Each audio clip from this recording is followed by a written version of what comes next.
going on, comic friends? It's Ryan the Colossus Collector, and welcome to session 15 of the Council of X. Gentlemen, welcome. Welcome to everybody in the chat. Of course, joining me tonight for this meeting of the Council of X is Eric from Sasquatch Comicx, who's furiously going through comics, his endless supply of comics that he has. We got Uncanny Comics. What's going on, Derek? We got Haden, the Next Gen Collector. Troy from Awesome Toy Box with Troy, with not one but two amazing backdrop board things that I'm sure we'll talk about. Mike from Lunch Money Comics, Chris from Cheddar Comics, and my buddy Dan from Dan's X-Men Comics on IG. Guys, it's been a while. Good to see you. How's everybody doing? What's up? What's up? Hello. Are you wearing the Temple of X shirt? Am I the only one not wearing it today? Because I thought that we were all wearing our uniform today. Oh, come on. You know what's funny? I this morning I just take it off without even thinking about tonight. I just ended up wearing it today. So it just kind of worked out that way. I wear this with a tie when I go to work. Perfect. Well, sorry. No, it's all good. All good. There's no mandatory dress code for these streams, but YouTube dress code. I'm just glad you guys like the t-shirt. I've seen Eric it. needs to be in the middle like Alice. You know, he'd be like Alice in the Brady Bunch if we put him in the middle. There you go. Gotta love the intuitiveness of the StreamYard application. Yeah, and I've shout out to a few guys. Justin was wearing the Council of X at his con on the weekend, the Zap Con, and Derek wore it to the Toronto Comic Con. And somebody else wore one to a Comic Con recently. Yes, it was. I wore it to MegaCon. Yeah, that's right. So shout out to you guys for representing the team over at your local cons. Appreciate it. So tonight's kind of agenda is there is none. Just wanted to get together, hang out, talk about whatever you guys want to talk about. But of course, we always have to start these meetings with our usual thing.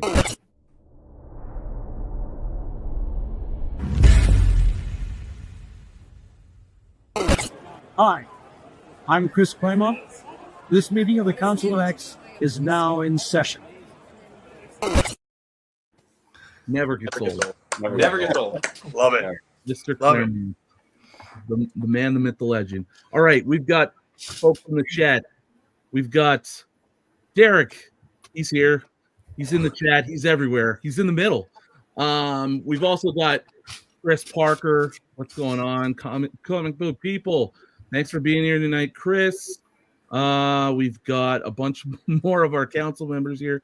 We've got Michael. Hello, everyone. Thanks for stopping in tonight. And we've got more guys from the council. We also got Conlon from Conlon Comics. Just actually was seeing him and talking to him in the chat on Justin's stream earlier. We've also got JSS Brooklyn. Good evening. Thanks for coming in, JSS. And I'm sure we'll have a few more as the night progresses. Yeah, so what's going on? What's new? What's everybody been doing? Some cons lately? Not yet. Not yet, me neither. I'm itching. Anybody got any good con stories? I can share that, like, for the Toronto Comic Con, like I mentioned, I did a video like the same day I came back from the con, but like prices are getting normal. Like the COVID bubble prices, everything seems to be stabilizing again. Like they're dropping.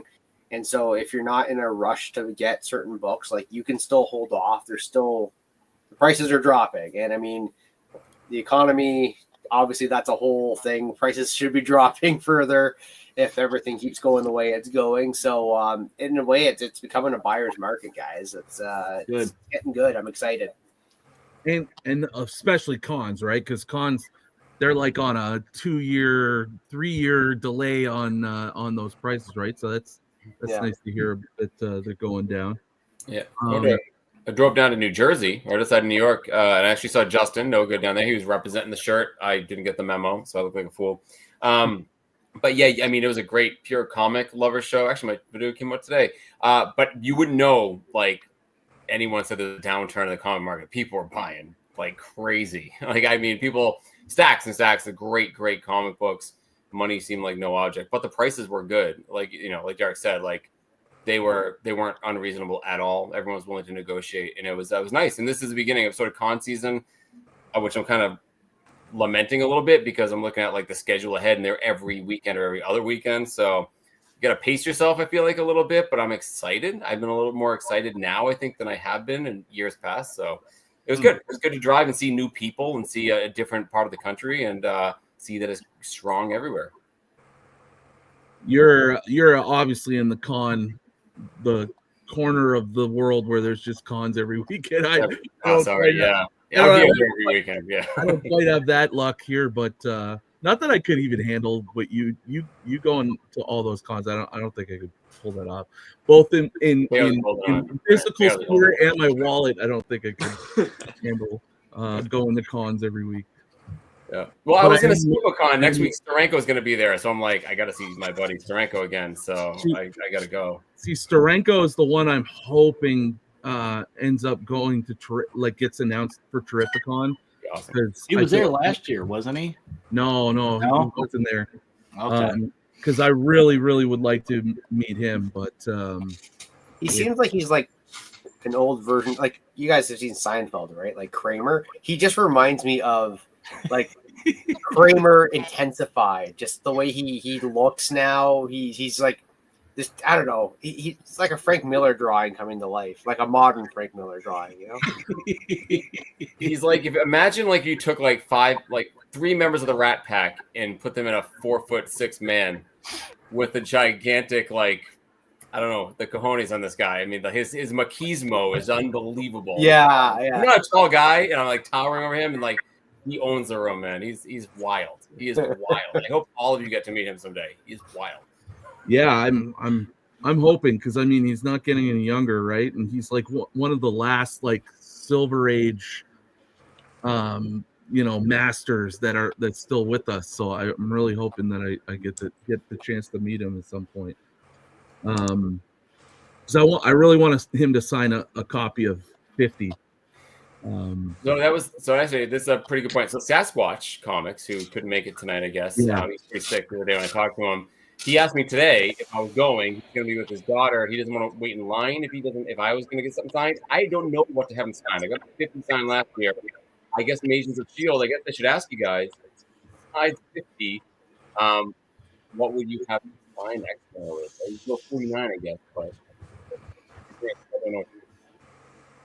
Your mic was cutting out a little. I didn't hear a word. A bit, Mike.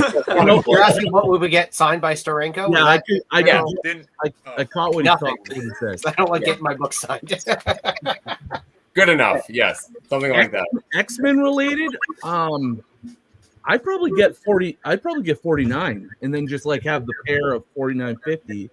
If I was going outside of X-Men, the one book that I've always just loved is that Captain America Hulk cover. Oh yeah, I love that book. I don't know. That would be the one I would get outside of the X-Men one.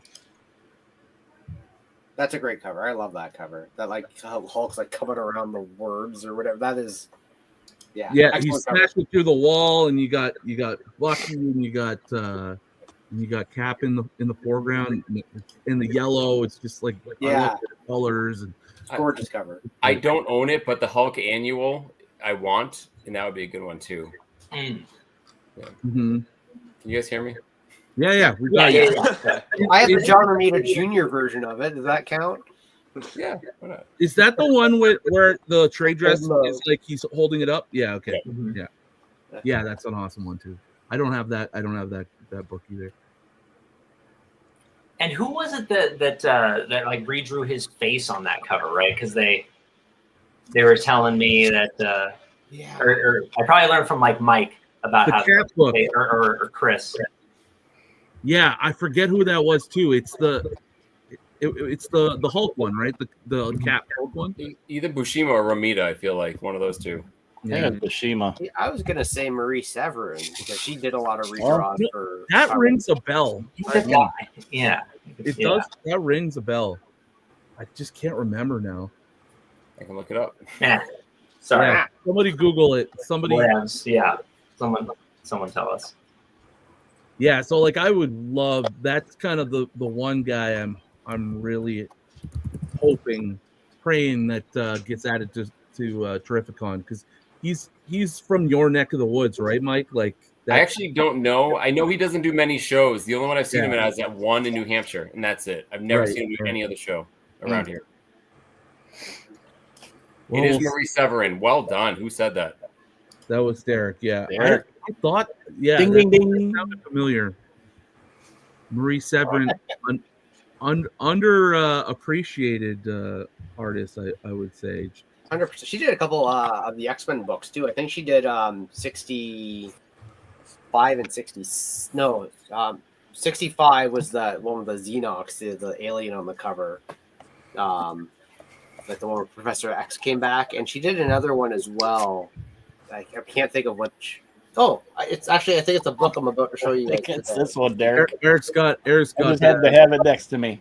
Yeah, that one. Yeah, she did that How do cover. you do that? She did this one, the cover, yeah. Yeah. It's magic. She also did a lot of covers in a lot of the Submariner run, the Silver Age run. And I'm gonna show you this later. That's one of the reasons I love the run is like the covers are all just fantastic, and she did quite a few of them. So does anybody have a show coming up in the next like couple weeks, or? Oh yeah. Yeah, C2E2, right? Is coming up. Me and Chris are hitting that one. I'm behind. I know, Chris, you've been already planning. I'm a little behind on planning. Some of it's because I don't want to stand in line all day. I like just digging and seeing what I see. But I better start putting some kind of plan together. I'm being very, very anal about it. This is just my Claremont pile. Oh That's my god, crazy. That is so much. What are you bringing? Like a suitcase? I yeah, think you can be the guy rolling up with the little roller. All the carts. Take a photo of Chris Claremont's eye roll when you bring that stack to him, right? He's gonna be so happy. It's like 100. Yeah, honestly, what's he got to You know. he's gonna sign that many and more that I'm during hitting the him. day anyways, right? I'm gonna aim to get sweet Claremont, so I'm gonna hit him like right away on Friday. So, and then I'm gonna bring my wife, and I know. Yeah, that you gotta bring your wife. ladies, so Bring the wife. hopefully he'll be very sweet. So I don't know. I'm always, you know what I'm paranoid about, because Claremont's the best is like, I've met him twice, but I'm always worried it's going to be the last time, you know, and then I won't see him again. I'm like, but I didn't get my my X-Men 1 hologram signed by him. I need to get since I buckled and got Kubert to sign my first Gambit, I got to get Claremont to sign it now. So Yeah. And Art Adams is Yep. going to be there too for me and Eric. So I got my classic X-Men 1s ready for him, and I got my lawn shot, and I got my where is he? This one. Yep, that Claremont one. signed that one. So Art Adams said you're gonna see there. yeah. Cool. I had a buddy who had a bad experience with him, so I have a very low bar set for him. With who? Adams? Yeah, with Art Really? Adams. He goes to a lot I of feel shows. like he's really friendly, but like he can be like cheeky or like sort of that really dry humor. And if you don't, but he's always joking, but it doesn't feel like it. Right. Yeah. I'm on his python of comic book creators, you know. I'd really like to meet him too. That would be awesome. But Yeah. I don't think he's on any of the con lists. He doesn't do a lot anymore, it seems. Really? He does some big ones, and I mean, it's been a while since he's been in Chicago, I think, Chris, right? Yeah, I've never seen him there. Yeah. He's not going to be at Heroes, so at least I mean Heroes has a pretty big list already, so Yeah. he's not on that, and he's not on Terrificon, but Terrificon's still kind of unfolding as we go along here. So, And I get to meet SideQuest, which is really the highlight. of course. Give him a Of course, nice we're gonna have him sniff. sign. You know? We're gonna let the wives go stand in line for all them hobbits and Yeah. Give We'll the go old dig the Biden comics. sniff, you know.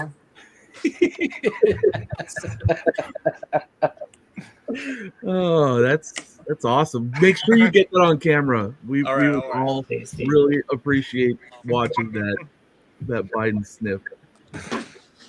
I guess I'm gonna meet Eric for the first time at Heroes, which I'm really looking forward to. yeah, that's gonna be cool. I'm already got some ideas. I'm not gonna give you a Biden sniff though. That will not happen. Have you ever actually, just as an aside, has there ever been scratch and sniff comic books? Anybody ever? I'm sure. Yeah? I think One they just call came them out last week. rub and smell though, because it's trademarked. Oh, really? I think it's Yeah, thanks to Rub and I smell. know scratch and sniff is actually Rub trademarked. and smell sounds so much worse. I know.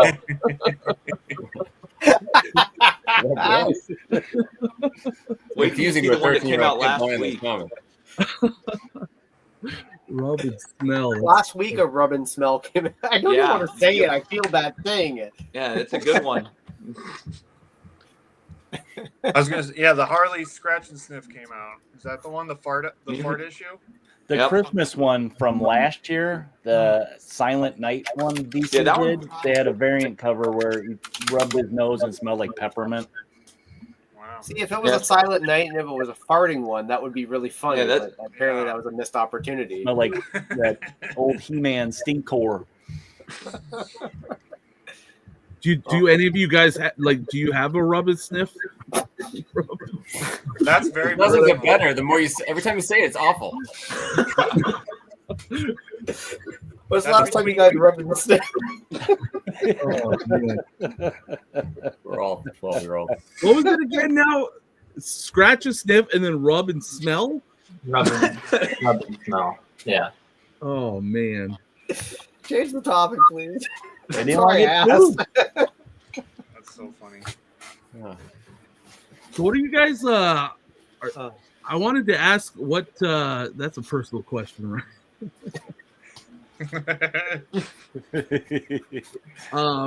What are you guys on the hunt for these days? We haven't really talked about what our collecting goals are right now. What are you looking for? I know, my big goal for the year is X-Men 4. I think that's the book I'd love to pick up at Heroes if I find a good deal. What else? What do you guys? The last one I got was number 8 with Blob on the cover. I don't have a specific goal for the X-Men. I got to the point where I'm actually trying to finish the run. I think I'm down to needing 35 more for the full run. Unfortunately, a lot of those are under 40. I mean, I have a couple here and there. I have a straight run from Claremont all the way up. So it's just all those 60s ones that I need. And I'm getting to the point where I can't be too picky if I want them. It's having a low grade is better than no grade type of thing. So, and then it's just a matter of finding them too. I don't have a lot of shows that they'll bring these books. So when I kind of come across them, I jump on them because I'm trying to find them in person. I don't want to, have to go to the internet to find them because you're going to overpay a lot of times. And I'd rather see it in person, be able to inspect it, especially for those low numbers. But I just don't see a lot of them. So that's kind of a bigger goal, I guess, for me for X-Men. No specific. Fun.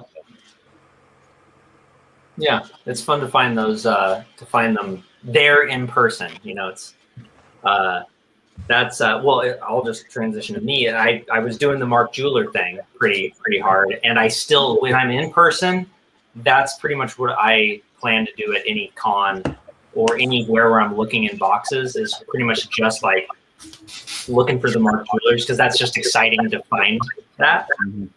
But recently, I've been backing off a little bit on like the collecting the full run of X-Men and Mark Jewelers, and now I'm getting into double covers. So Mike brought me on to. I mean, I'm not like collecting all the X-Men double covers, all right, but now I got a bunch of different double covers, and that's really fun. And Mike turned me on to that one seller who was selling a bunch of double covers. What's his name? I have it right here. Oh, yeah. The Berghoff is how you say it, Mike? Dolgoff. Gary Dolgoff. Yeah. Yeah, I've got. I was actually worried, Dan. It seemed like the natural progression for your collecting, but when I saw how many he had, I was like, "Poor Dan." Do I really tell him? I did. Yeah. I'll make dresses for you. Do I infect him with this idea? Yeah. So I know Dolgoff does that awesome sale that you go to, the skeleton sale, or the right skeleton. Yeah. But what how does he sell out? Like, does he have an online portal? That's where I got stuff off his eBay store. I mean, he had stuff 50% off. I was like, good God, how can I resist this? Yeah, look that up. It's insane. I mean, and like I've been up there. The sales I show on my channel are like that's like the worst stuff they bring down to get rid of. Like that when you go upstairs, it's insanity. I've never seen anything like it. I know people keep saying you got to go see Mile High. I think if you took Mile High and put it in a whole bunch of hidden rooms in an old mill building, it would be very close to Gary Dolgoff. Every time I go there and kind of let me peek, I've never seen anything like it. So I'm not surprised they pull out these new. Hey, look what we found! 50% off. Never seen it before. Hasn't seen the light of day since the 70s. Pretty special. Pretty cool. He doesn't have that whole building though, does he? No, but it's a gigantic building. I mean, it's ludicrous. But they have like, I say 5 rooms, but picture a room is like 3 times bigger than the house. Here's what I just got from them last week. I got both of these for like $62. Nice. For like half off. I'm like, his first and second appearance of Titano from 59 and 60. So I was just like, that's crazy. Wow. I didn't know he was such a well-known seller until I went to his eBay store. But to see the inventory of double covers, I was just kind of like, all right, I'm hooked on checking this out. But I didn't know they had like 50% off sales every so often. That's pretty cool. You know, I didn't know. I knew who he was before I knew he was local to me. It's just kind of embarrassing. I bought a book off eBay. And I saw like you can choose for pickup, and I'm like, you never do that. And then I saw East Hampton, Massachusetts. I'm like, that's 20 minutes away from me. Oh, dude, I had no idea he had moved from New York. So if you look at the old ads for them in the old comic books, he was in New York in the 60s and 70s, and I think most of the 80s before he moved to Massachusetts. So I was completely how lucky am I? I was like dumb luck. Yeah, no kidding. Yeah. So I'm hooked now, and but still going for the big book. You know, still going for a high grade to me is like very fine, giant size X-Men, and I still would need a Hulk 181. So I want those, but I'm not like making myself get them this year. I'm just like, I have the money and ready to get it if it's the right copy and all that stuff. Let it come to you, type of thing. Yeah, but in the meantime, looking for those, double covers. That's fun. It's fun. Well, the great thing about the double covers is I'm assuming there's 2 of them. Yes. What? But like there's more issues with the double cover than there was with the Mark Jewelers, right? The Mark Jewelers only was year whatever to year whatever, right? Whereas a double cover. Oh yeah, you can get double covers in modern and in the golden age. Yeah. Very cool. I don't think I've ever seen any like Silver Age or Golden Age double covers. Like anybody even online show off a double cover. Well, until Dan comes along and then he's gonna show us right there. Well, here's I guess this would be considered a Golden Age. There you are. That's a cool cover too. Or sorry, did I say golden? I meant silver. Yeah. Silver, yeah. We know what you meant. Very cool. How you married them? So yeah, That's sweet. That's sweet. And I have no idea how to. I'm probably like overpaying for all of them, because I have no idea how much you're supposed to pay. How do you price double covers? Especially from that I mean, some of them sometimes they sell, but I feel like it's double the price. Is probably a good. But there's probably like a baseline too, like. You think it doubles price or something? Like what? Maybe if it's a lower price book, but like, you think it would double the price of like higher end? Oh yeah. Well, no, because I did have seen like a first Juggernaut and a 6.0, and it was like $2,000, which I think is maybe that is double the price.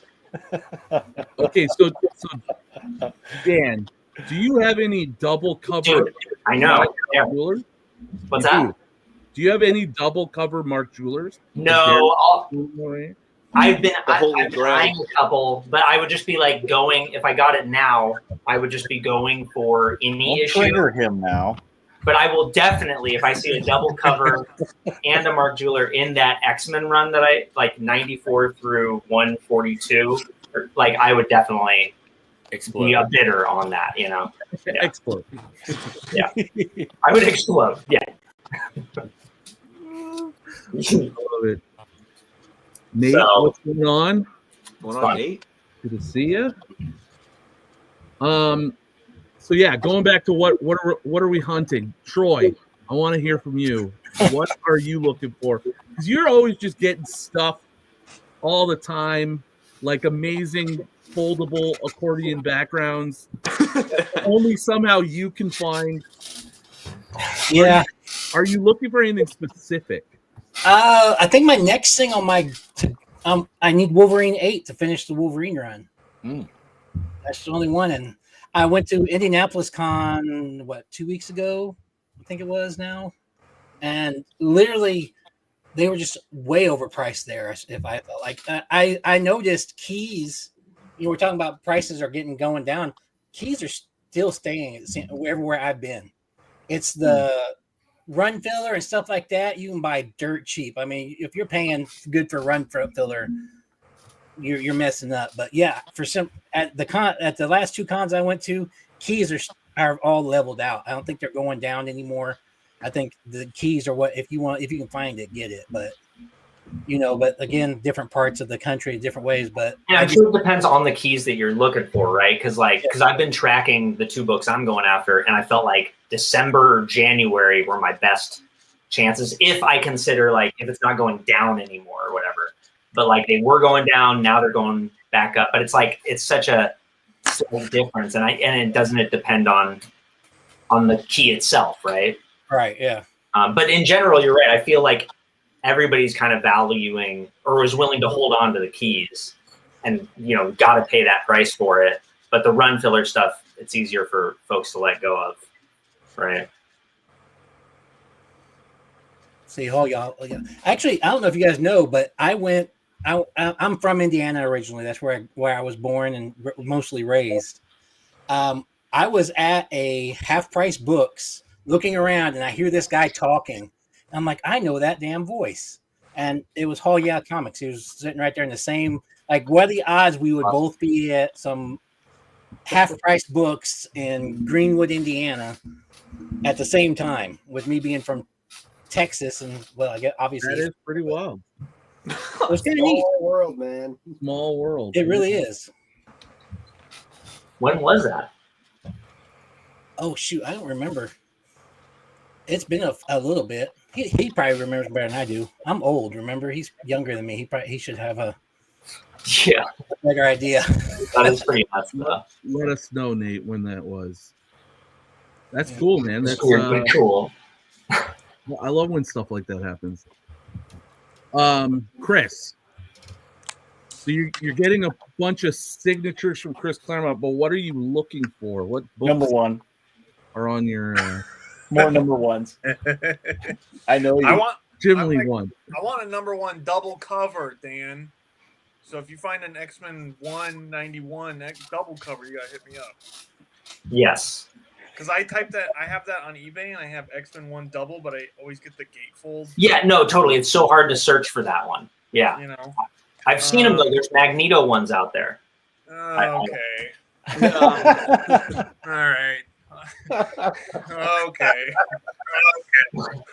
I mean, I'm kind of like Dan's pace where I don't want to get too, like, of course I could go and be broke and get the books, but I like bumping into them and then kind of getting the deal. And I was at a local show here a couple weeks ago, and I'm trying to go after 1 through 10, but I'm leaving number 1 last because I want number 1 to be the last X-Men book I get, and then I'm done with my X-Men stuff, so I'm not in a rush for some time. But I have 3, 4, 10, and I'm missing I think I have another one. I have that. So then I found these at a show. I got a X-Men 8. Nice X-Men 8. Had a dealer friend of mine was there and gave me a deal on this, so I got number 8. And then I had another dealer friend, same day, same show, and I got number 6. Nice. I love that one. That's one I'd like to get. With these two now, I've got 5 of the first 10. So killer. With leaving 1 and 2 last, I really want to get 5 and 7 and 9. I think are what I have left. So that's kind of what I'm going after, and I'm just like crazy about Japanese stuff. So I'm just buying up Japanese stuff all the time, and then I'm like, oh, Daddy's got to get his beak wet too. So, very cool. I got this for myself. It's got the Obi strip here, which is the hard part to find. It's usually thrown away. So this is number 2 of the Japanese reprints, and then I got number 3 with the Obi I like strip. That's one I need. That's one I need. They're just great. The covers are just amazing. Like what the Japanese do with that Jim Lee art design is just incredible. For every issue, for the first like 5 or 10 issues, they did these super close up Jim Lee face shots. Yeah, very dramatic. So cool. I love those. Oh, I made you full screen. Everyone's gone. So that's what I'm awesome. Stuck in. I'm just stuck in Japan every week. That's sweet, man. Yeah. Between you and Dave from West Coast Avengers, you guys hook up the Japanese stuff in your sales. I love it. I'm trying. You got me hooked on them. Good. I just wanted to say thank you to JSS for the $4.99. That is very generous and nice. And he said, oh no, that's Troy. There he is. He's going to see me at Heroes, and we're going to have a beer, and I'm looking forward to it. Awesome. Very nice. Derek, what are you on the lookout? I know you're looking for a 4 as well. Yeah. And so we're in competition with one another, but I'm looking to get mine at Heroes, so I'll leave the online ones for you until then, at least. Oh, what a gentleman. No, I don't plan on so I only ever really do 2 cons. So I do the Toronto Comic Con, and I usually do Fan Expo, which is the other big con in Canada at the end of August. I may do another one in the middle of the summer. I don't know which one, but with work and a young family, I don't have a lot of time to do conventions. So, but yes, the plan is to get 4. I mean, with the prices going down, the longer I wait, the more beneficial it is. So there's something to consider there. True. But yeah, I still need for the sub 10, I still need 2, 3, 4, 6, and 8. So that's a lot of holes there to plug. Those are the expensive books really that I still need. And 50 is the other big expensive book, which I still think is unjustifiably high. But any of those books, if they come my way, let's go for it. Yeah, there it is. Unjustifiably high price book. But I still I collect pre-code horror. I like Golden Age books. I got a couple books. I have a book to show later on. Yeah, that's it. Just more X-Men. I'm down to like I think the last 40 books. So like Eric, I have the Claremont run completed. It's just the below 90. The ones that are hard to find, complete and not trashed, and yeah, and the majority of it is all the reprints that I need. Like I want to get 1 to 66 done before I really finish off the reprints. And it's about 40 books left. I need to complete the run, so not including says I need to get that still yet. I'm in no rush with that one. I'm 5 books away from 1 to 300. That's incredible. But some of them are 2 of them are between 1 and 10, and so early ones, and then another 3 or 4. It's either 5 or 6. I can't remember. But 3 or 4 in the reprints that I just can't I just do not run into them. Well, spoiler: issue 350 is unreasonably expensive too, because that's not that Gambit cover.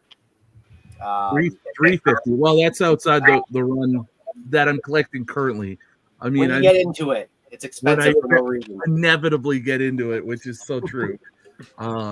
Yeah, then that'll be my problem for that's a problem for future Ryan than right now. Mike, what are you on the hunt for? You've got so much stuff already, you know. It's more like whatever good deal you find, right? Yeah, I feel bad. Do you want me to do it? I'll show it. No, we already saw we in the council have seen it, so oh, he's great. Yeah, well, yeah. Okay. So show it. All you guys go over that. Okay, so short story is now. Let's go. My number 1 book of 2025. I just got in New York. So hold on. Yeah, you know, like I was gonna wait for a big show, but hey, whatever. When it presents itself, this is my number 1 book. Obviously, the biggest X-Men book I did not have yet, and you know, I walked around this amazing show full of amazing books. You know, it's funny, Ryan. You know, when we went to Terrificon, I was looking for this book, and I did not see that many of them. And I go to a lot of shows, and this book is kind of scarce. It's either way overpriced or it's in like awful condition. The colors are bad. So here I am. I only saw 2 with the entire show. Colors look great. It's a great on it. It's a 3.0. All the damage is right there. You guys see that? And there's a little split, I guess, on the spine according to the the CGC notes. But look at the colors, guys. This is a cover you want bright. You want to make sure you see green with obviously. Yeah. So yeah, and I try to get the best deals. This is one where I didn't really argue with the guy. You know, like he had a price at fair market value. I paid fair market value. It was not cheap. But now, yeah, what does my 2025 look like? I have no idea. Yeah, there are other books that were kind of in my mind, but from an X-Men standpoint, this is number 1. This is it. I don't know what else is next, honestly, guys, but there it is. Yeah.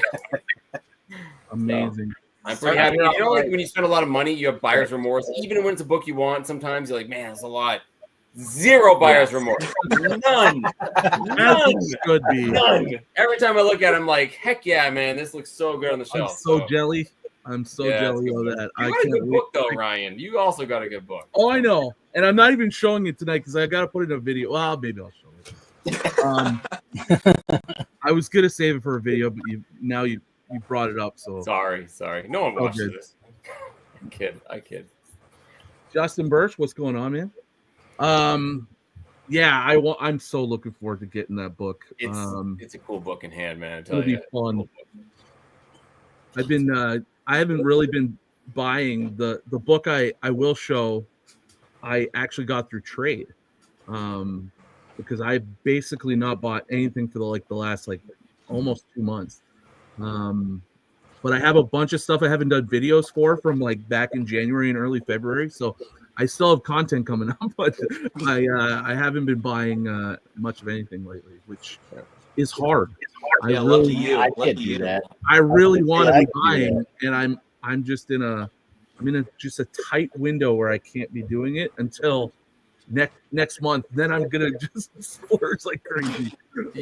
You tend to run like that anyways. I feel like all of a sudden we get an insane amount of content from you and just ludicrous stuff. Yeah.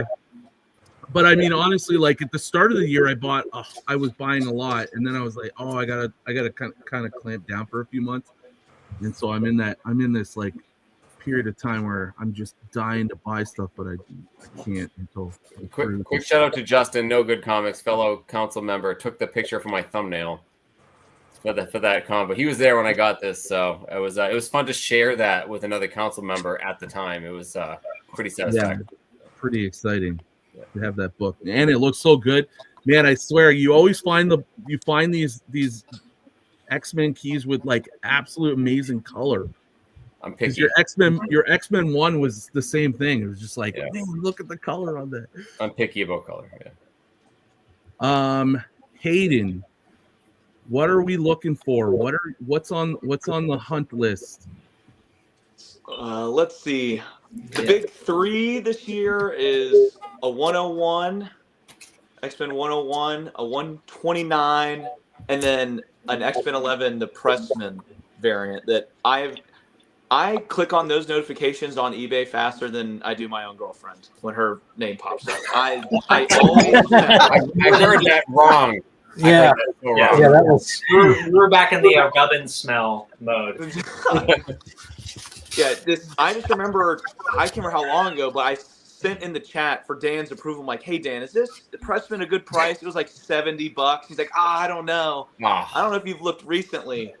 You're not finding one under $200 in any condition. I'm like, oh, man. The rumor got out, so I've been... Is that right? Yeah, it's... My Pressman, I have such a love-hate relationship. Oh, yeah, dude, your story with your Pressman is you can't ever exceed the 7.5, but it looks like a 9 or something. So good. Like, it just looks so good, but it's a bloody 7.5. And it shouldn't be a 7.5. I just don't I don't get it. I should send it to Jeff. That's what I should do. He'll find out why. Just be like, Jeff, you crack this sucker open and press the shit out of it, and then submit it for me, and somehow get me more press than the shit out of this. That's all you gotta do. Just fucking go. I think there's like some microscopic scratches or something that they're not telling me about that can only be seen by like some like patented CGC microscope that they're and they using. didn't put a greater black light on it. They don't do that. I'd be shocked. I know they don't. I'm trying to figure out why this stupid Pressman thing won't grade higher.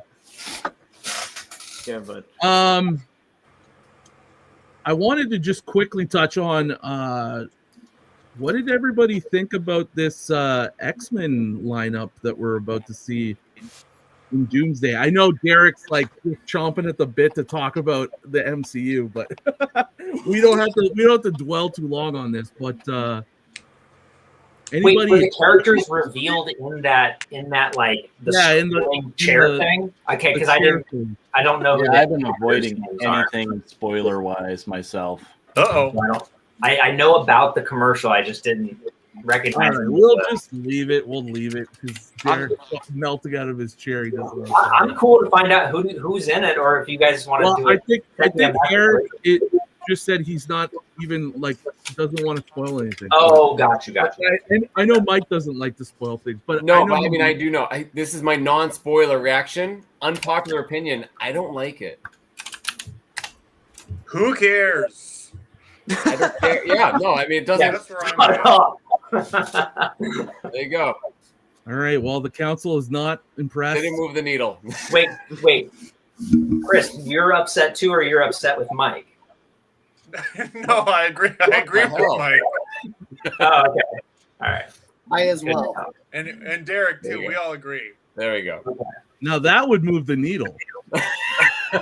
Yeah. That would move the needle. All right. So why don't we just look at some cool stuff? I know I kind of tasked the guys just bring stuff to show. Whatever they want to show, whatever they want to talk about. Let's just look at some cool stuff that they got, whether it's new acquisitions or just something cool. So any volunteers? I know we've already seen a few things, but anybody want to jump in? Derek, since you're moving your hand. Sure. Oh, no. So So I have one non-X-Men book to show. I have a video coming out on this on, I think, April 11th. It's a Golden Age book that I picked up. It's I go into it in the video, but it's Airboy Comics number 11. And this is, you'll see it says formerly Air Fighters Comics. Air Fighters Comics was Air Fighters Comics number 2 was the first appearance of Airboy. And you'll recognize Airboy from usually the Dave Stevens cover here. That's the more well-known Airboy cover that for the modern age. But Airboy was a World War II series, or Air Fighter Comics World War II series. This book is from December of 1945. I won this at an auction, and it's just riddled with awesome history. And actually, in my video that I have coming up, I go through the book. I have a camera set up, and I actually flip through the pages. It is incredibly racist in here. It's a wild time in this book. But this, I go into the history in the video. So I just wanted to show off that I have this video coming out about this book in a few days, a couple weeks. Cool. So, Airboy. That's awesome. Tune in to Uncanny Derek Comics for more on that awesome. Yeah, there's my teaser. So the con I went to, obviously I saw a few classic X-Men pop up. I don't know how many of you guys actually have read this though. This is, I feel it's a lot of character assassinations in this because it's giant size X-Men partly, but there's new stories added into it. And by the end of it, there's like this very obvious like Wolverine, Jean Grey love interest that is supposed to be like retroactively put into, or a retcon, so to speak. And Wolverine is like total like creep mode. And Jean's just like, I'm so strangely attracted to him. I don't understand. And like just the back of this cover here, like Warren Angel gets into a fight as well. The back cover is kind of the tell. Like this is just how like it's just freaking weird. Yeah, it's like no means no, Logan. But I feel yes. It's and like it's What was Angel gonna do?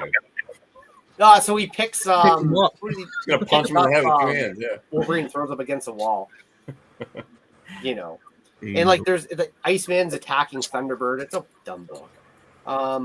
But it's a great cover. It's a great cover. Art Adams, of course. Yes.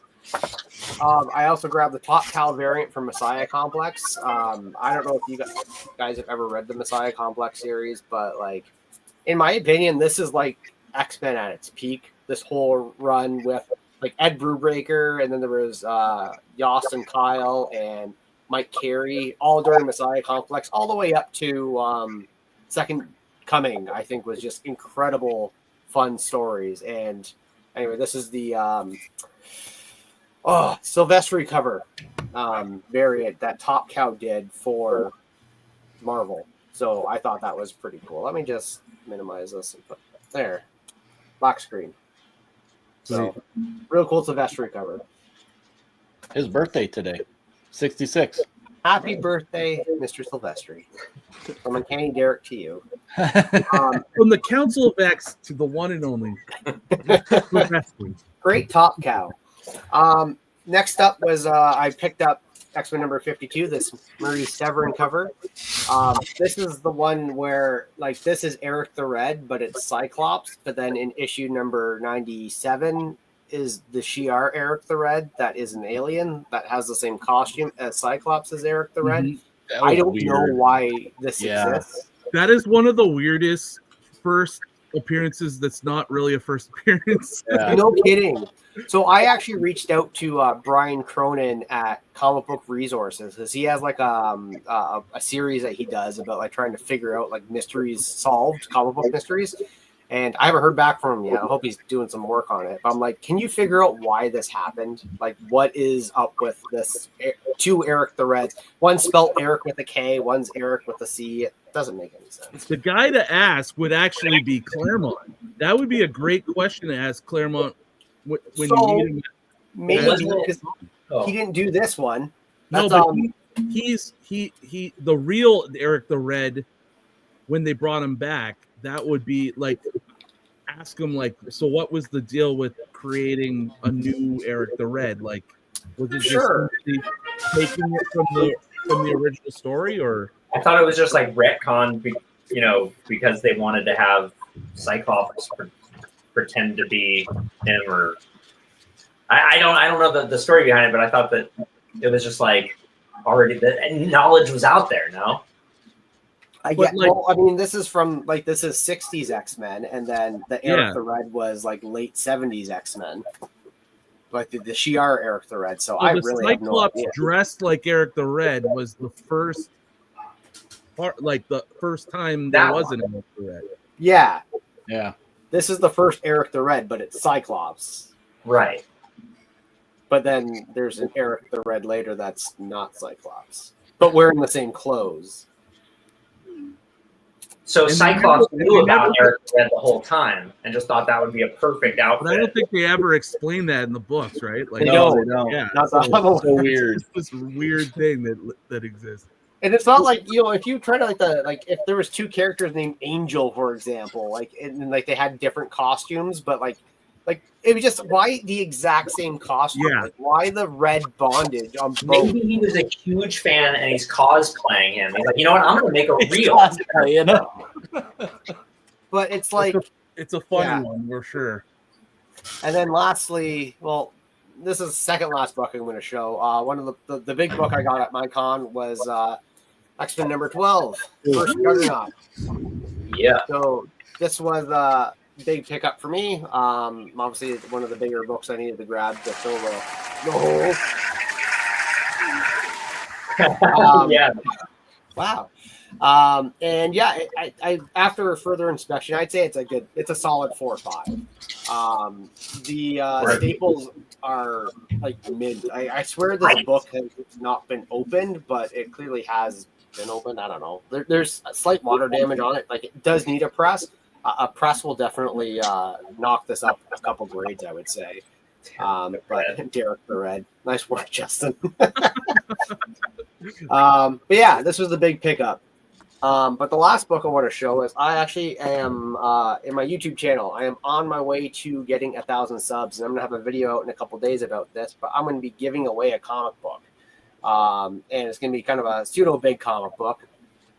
I have some Canadian pride brimming for obvious reasons. So I'm going to be giving away a copy of X-Men number 109 here on my channel. Once I get to 1,000 subs, I'm almost there actually. So I just wanted to give everybody a heads up that if you're not subscribed yet to my channel, you should probably do so, because you got to be subscribed to win the book. So watch out. Big giveaway. Subscribe to Uncanny Derek. There. Awesome, man. Somebody Love else. it. All right. Who's up next? I can go. All right, Dan. Prepared. All right. So there's a few certain comics I like to collect, all of the versions of it, right? So one thing another issue that I like is X-Men 169, the first Callisto, and what is it called? Down there, that starts with an M, the Underdwellers. Morlocks. Thank you very much. Love them. I love them so much. And so you got to have the newsstand, No, that's the Mark Jewelers. Got to have the Mark Jewelers. You got to have the newsstand I sent in for a 9/8 pre-screen recently. And then I have this regular direct version. That's definitely a 9/8 too. But keep that baby as it is. And then I got the Canadian Pride price stamp right there. Love and and then I also from you guys, from Ryan, picked up the X-Men 10. I have the one version of this, so I need the pence, right? And then I got and then I'm not going to get every version of all of these, but here's the one I got from Haden right here. I mean, where are you there? There we go. Yep. There we are. Next gen there. And then 268 right there. Mark Jeweler, baby. Love that. Thank you very much for that. And then at the local convention, I was at the Frankenstein Comic Swap in Portland. I got a few of these babies as well. Little 136 in the Mark Jeweler. Got a 17 right there. And 124 upgrade. Got this as an upgraded Mark Jeweler. Oh, man. And I think this one I got online as an upgrade. Another Canadian pride of ours there. I was thinking about Captain Canuck. I got that one as well. And then the double covers. So already had X-Men 95 and 104 in a double cover. And then I just got some other fillers from that shop that we were talking about. Here's just like a Hero for Hire. I think just like a filler issue number 8. So that's fun. Here's a Submariner 14 right there. Love that. And Werewolf by Night number 2 here. Double cover. Oh, I've been duped. Hold on. There we are. And and then this is the one that I just picked up that I was the most excited about. What's going on, Big Nasty? Wolverine number 2 here. That's cool. Double cover. That's really fun. That is really cool. And and this is like one of my favorites as a kid. I remember seeing this. I think it was like, I don't know, like $20 or $40 behind the glass at my, when I was a kid. And that was one of the first memories of being like, whoa, like an old comic book, and with Wolverine on the cover. Love that. So just kind of those are the things that I've picked up recently, I feel like, and the kinds of things that I've been going after, like, passively, Nice. Sweet, dude. Sweet, man. Thank you. Killer. You have one of the most unique collections I know. Well, thank you. But, interesting variants and.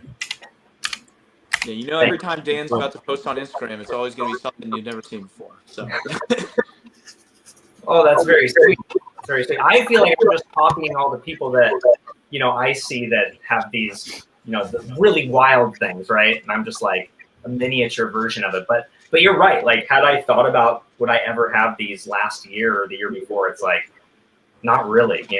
It's almost as if like you just kind of start thinking about a certain type of comic, and they kind of you're searching out. You're picking them out. You're looking a little harder for them.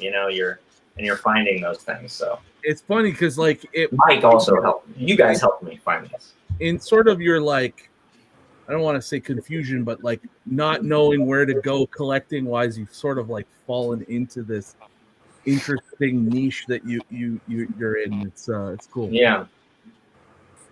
All right. Who's got some more stuff? I can go because I haven't been going too crazy recently. Yes. All right. So first up, some stuff I've been reading lately. This just concluded. I don't know if you guys read this. The Red Band. Just Wolverine. finished reading that. What do you think? So I didn't like what happened to my boy, but I felt like I got some redemption. So I'm feeling all right. It was cool. It was a cool little story. Yeah, I mean, talk about a superstars team, though. I mean, Jonathan Hickman, Greg Capullo, Sinclair on the colors. So, I mean, I really enjoyed this. I thought it was a little weird that Wolverine got his revenge by issue like 3.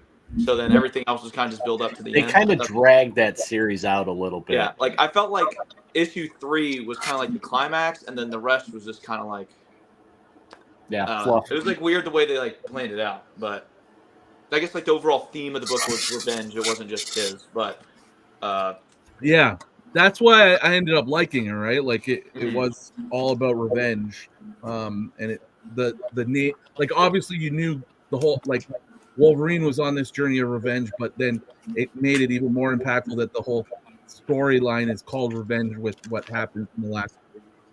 Yeah, it's funny that issue made me go back, look at the front page, and like, oh, I guess there's no apostrophe S. Like, it's not just his, but that's it. But another one, I don't know if you guys are reading this series. It's hooking me. I don't know if I'm 100% sold yet, but Ultimate Wolverine. it's interesting concept. Got introduced to Gambit and Kitty Pryde this issue. I feel like these issues are short. I don't know why. Like all the other new titles, it feels like that's like the shortest one. You don't get as like much bang for your buck in those. I've only read the first one, the first issue, and I have the next two to still read. Yeah, the second issue, I feel like it's a little short. That was my only complaint, but it's definitely Was it short or just not a lot of dialogue? Like it went by fast because it's more visuals. I'm guessing just because the character's kind of muted, right? Like I wonder if that has something to do with it.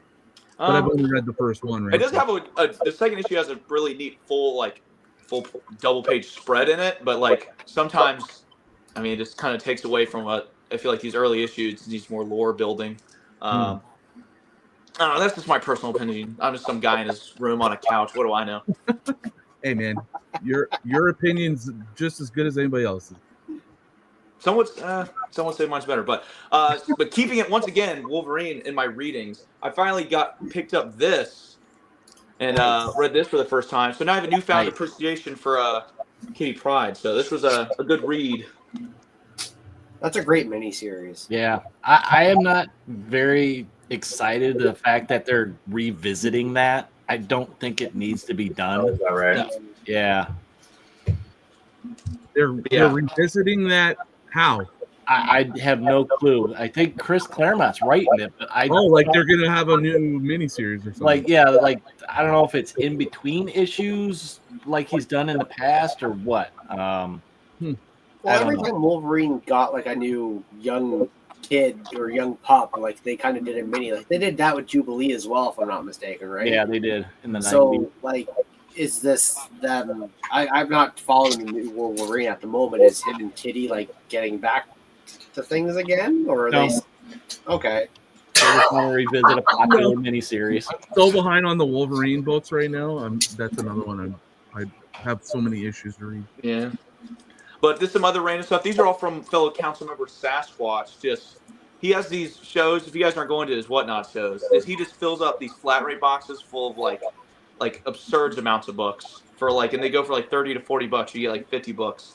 But here's just some books that I got. I love that book. Mm-hmm. So these Marvel Comics Presents that have covers on both sides. I flip them over so those on the front. Great value. How do you feel about the Sam Keith Nightcrawler, Mike? Oh, you're on mute.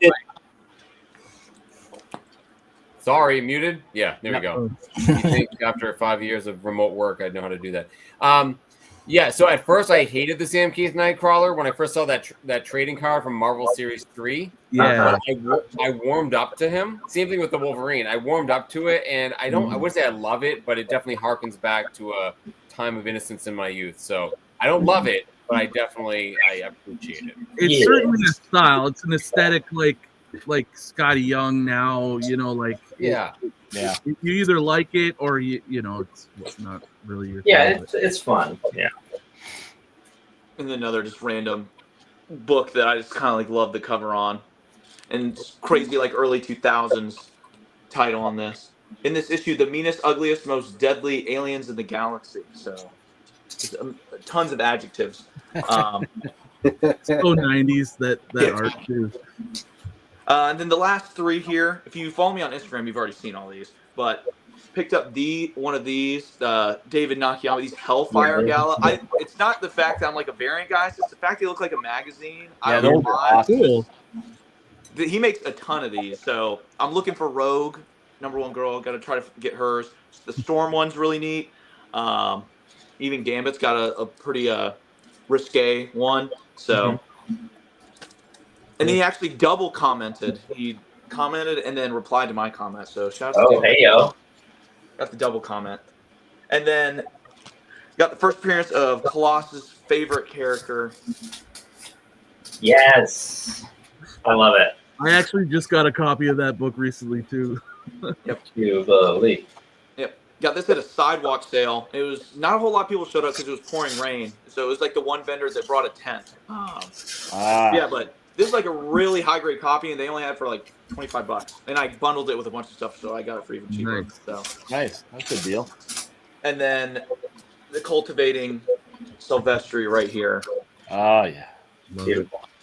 Got this one on one of super late night whatnot streams where you're like wondering why you're still awake, and you're like, man, why am I still on? And then they just like, oh, I have this laying around, and then you just get it for. I'd love to go back through all the last 15 Council of X meetings to find what book's been shown the most. I feel like that might be one of them. I might have even shown this last time. I don't remember when I got this. I've shown that book. Always have this book up. I've shown that book at least twice. I know personally. I think. Yeah, this is like one that's been up for a long time on my top shelf. So, but it's also been kind of relevant because of the Deadpool movie, and like there's just been a few occasions to show it. Anyways, I feel like that one always pops up.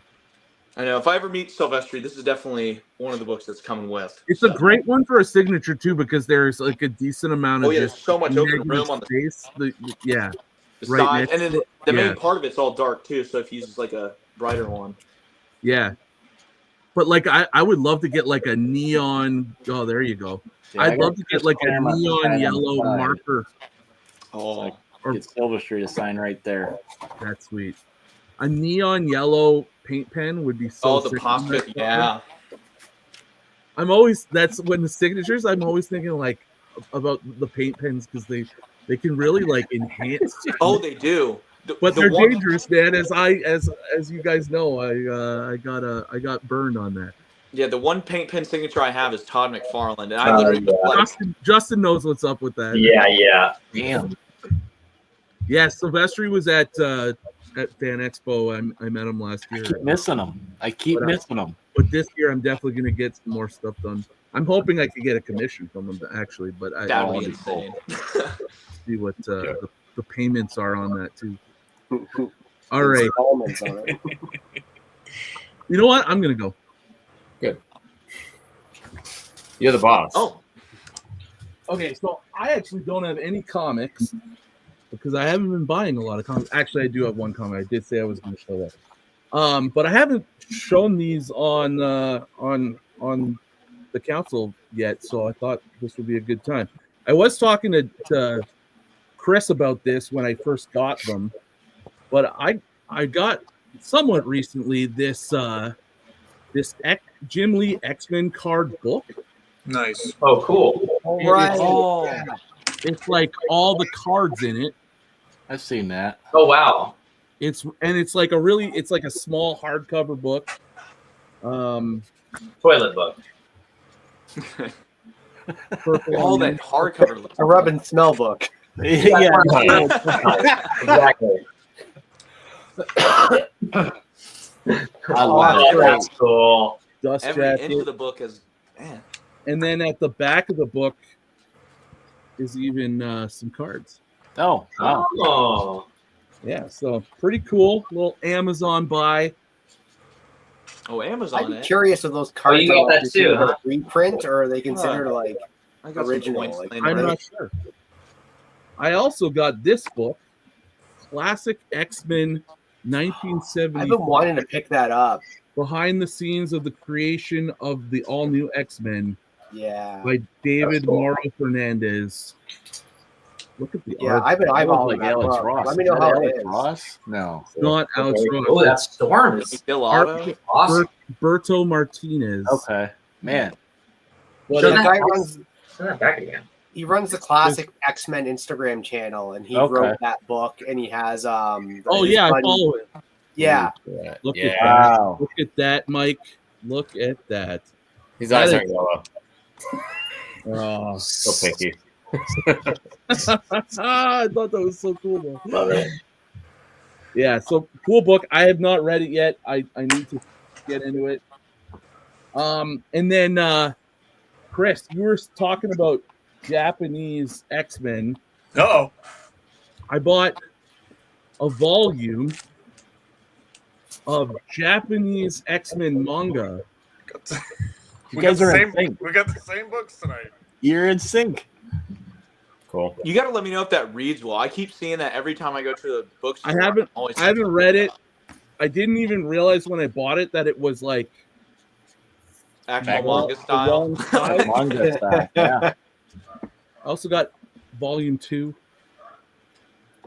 Wow. Beautiful. Right on. And I don't know if I'm gonna love it or not, but it's X-Men, and I like just getting stuff that's X-Men. So And Who does the 90s art X-Men. on those? at the very least, it's cool on my shelf. Do you know who does the art on those? Is it like a normal artist or is it like a Japanese artist? They're Japanese, like a manga artist. It's definitely Japanese manga. Let's see if it says best characters. It's a cool looking Sentinel there, Chris. Doesn't say. It's really cool. All right, that's So going here on the list. Story and art. Yeah. Story and art, Hiroshi Higuchi, Koji Yasui. Just a lot of so it's On the list. It's legitimate manga. X-Men manga. So I did say I'm gonna let somebody else go and I'll go get the book that I was gonna get. So who's up next? Troy. Okay, so I just literally just grabbed some stuff I recently got on auction, so it's kind of a mixed bag. The first one is not X-Men, so don't shoot me. But I had to pick That's up. a good one. You don't know I love my J. Scott Campbell stuff. Very cool. Hard to find. And I'm on art items kick still. Sweet. I want that. I don't have that book. I gotta find a copy. I picked it. I got the 50 cents. This was 50 cents in an auction. Who's not going to get that for 50 cents? 100%. And I typically don't like cosplay covers, but I made an exception for this one.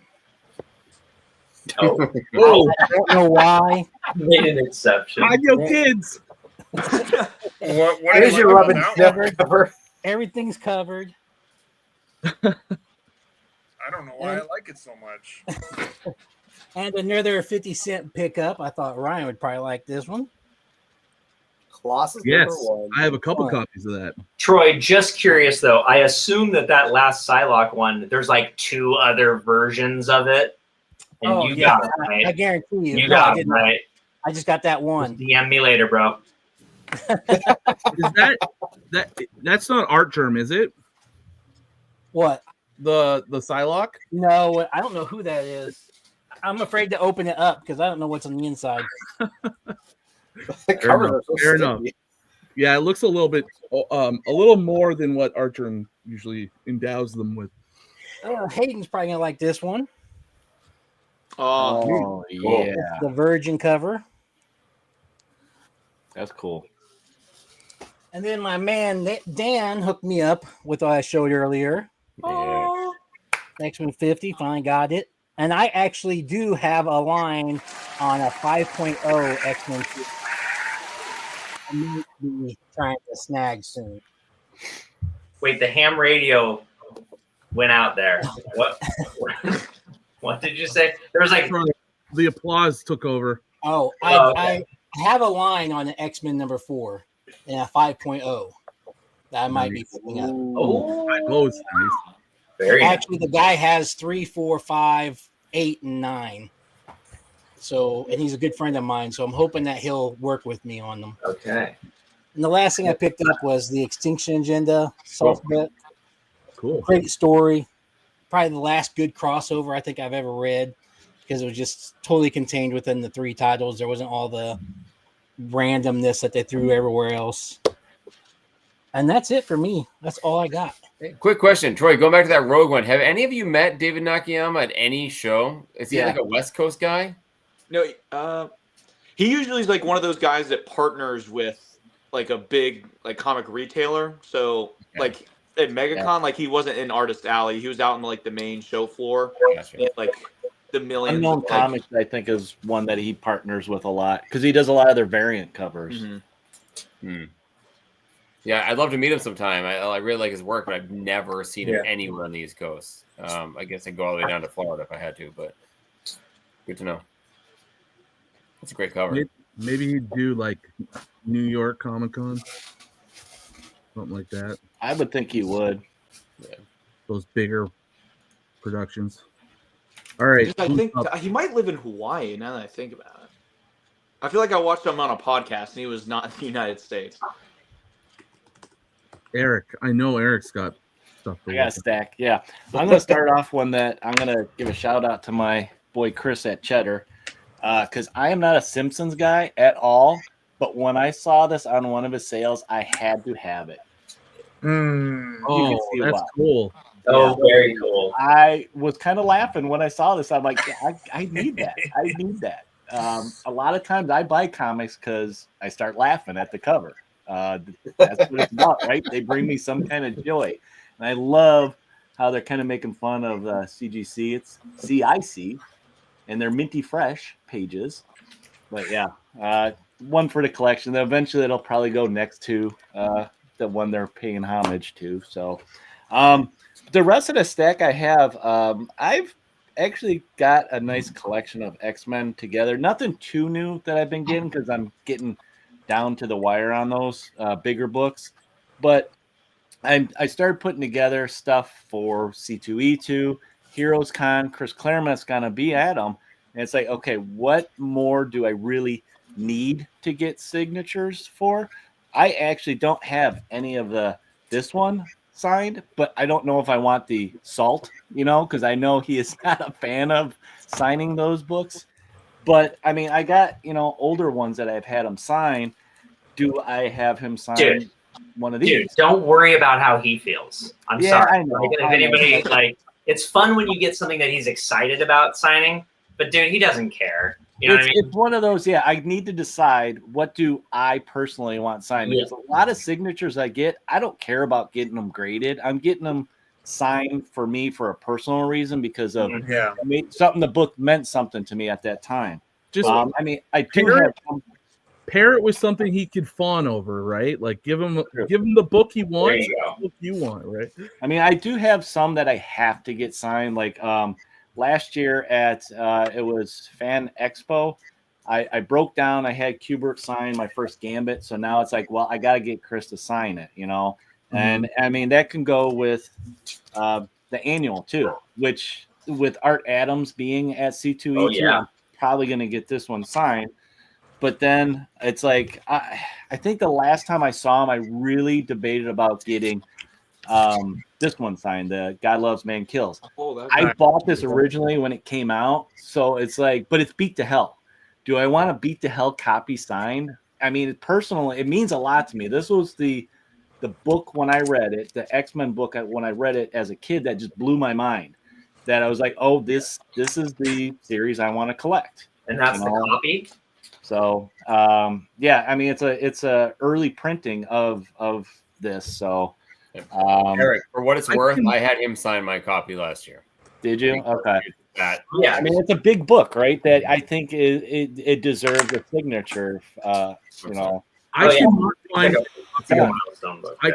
find my copy of that. I have it. It's somewhere in here, but I cannot find it anywhere. I put mine on my bookshelf because it's not big enough. It's too big for the comic box. I have a magazine box, so I put all my graphic novels and like my Savage Sword of Conan, all that together. I tucked it somewhere safe. I tucked it somewhere safe, and I can't find it. It's just driving me nuts. Okay. This is one I'm considering. First full Alpha Flight. Ooh, nice colors on that one. I love Alpha Flight, high grade. So I figured that's a good candidate. Great book.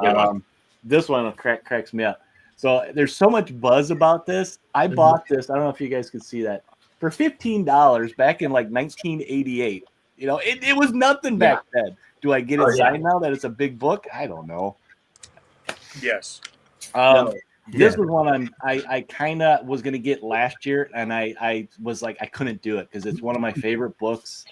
I kind of wanted, I would do it if I had 2 copies, I guess, but it's my only copy of it. I don't want to spend the money to get another one, It's one of those things. That's also a book. There's no good real estate. He's notorious for signing over the trade dress, but the trade dress matches Wolverine, which makes him jump out. There's no good place for Chris to sign that book. No, I know. So it's a tough one. This is unless a tough you one. got fluorescent yellow paint pen and you sign it over those blue and red guys. And then I got also, these are 2 of my favorite ones that I'm considering. big books. And then the last one I'm thinking of, and it's a Phoenix. I have a bunch of the Dark Phoenix ones already signed. Do I need one more? This is such an iconic cover. Yes, you do. That one. The answer is yes. That's the best one. So the answer to my big stack here is yes. Right? Yes. I'd say no, but all nobody together listens, now. so. Yes. Throw in an X-Men one. Come on. Oh boy. So yeah, that was my little stack of my hard decisions I need to make because I don't want to go poor and I don't want to drive people behind me crazy.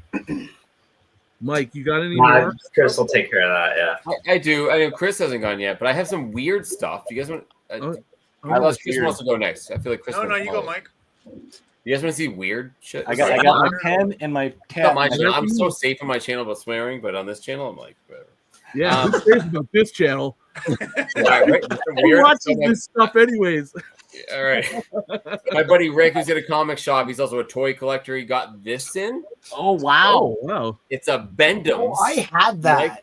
Do you? Looks like I had it. The arm broke. The wire came out from it, so you would like stab yourself when you grabbed it. Oh. Is it like a stretch Armstrong? Bendham's Nightcrawler, and you can see on the back they had Wolverine, Cyclops, Colossus, Magneto, and Juggernaut as well. I've never seen this before.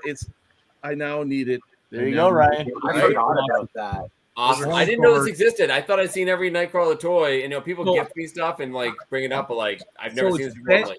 They're bendy, but not a stretch. They're not like they bend, but like they have a little bit of flexibility, but like they don't like stay bent. Okay. I didn't know if it was like a Stretch Armstrong, Yeah, that's what I was just thinking, right? I remember those. So that's like one of my favorite things I got recently. He also went to Europe and he got a whole bunch of European stuff. So I got this. It's a UK comic from 1981. It's called the Rampage magazine. There's multiple stories. You see, there's there's X-Men. There's also a Magneto story. It's Luke Cage, Power Man thing. But this is, of course, X-Men 113 is the cover, which is one of my favorite covers. And it's black and white art on the inside. So again, guys, when you start collecting, I got to move my X-Men 4 out of the way. But you're used to the keys. Like honestly, you guys know, as a collector, you like the stuff that you're surprised about. I see this, I'm like, I gotta have it, right? And it was exciting. Cool. Yeah, this is crazy. So this guy named Jeff. I get my local comic book store is like my post office box. Every once in a while, I get I don't give out my personal address unless it's like close friends. So he tells me, "Oh, you get a package here," and usually I know who it's coming from. But this one, he's like, not only did I not know who it was from, it was gigantic. It was a huge box in a roll, like a poster tube. And in this massive box, it came from Colorado. I had no idea it was coming. This person wrote me a letter, like our letter, right? Typed. Very, very nice. Saying he got back into like a lot of story that we hear, right? People get back into comics. They go on YouTube to find out more. They go down the rabbit hole. It's very, very nice. He found my channel. But because he's starting his collection, he didn't have anything. He wanted to send me something for appreciation. So he sent me boxes, like a huge box, like multiple packages of World War II stuff, like magazines and newspapers and articles and cookbooks, like unbelievable stuff, like crazy. But he did have some comic book stuff in there. I'm hoping you guys know what this is because I don't really. He sent me 4 of these.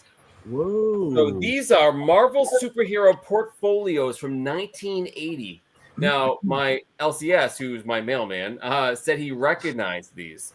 I'm not even sure who the artist is on this, but you see, obviously, it's the giant size X-Men in front of the old school X-Men, right? Mm-hmm.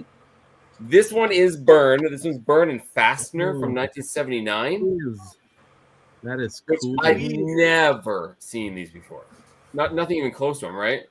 Interesting style too. Like that one's. It's almost like they're like models or something. Like they're like 3D rendered. 3D. I know. And it's from 1979. It's also so simplistic too. Like the texture and stuff. It's wild. It's cool. Someone in the chat knows that's the first set. You have the second set. Okay, so this is a set, according to Michael.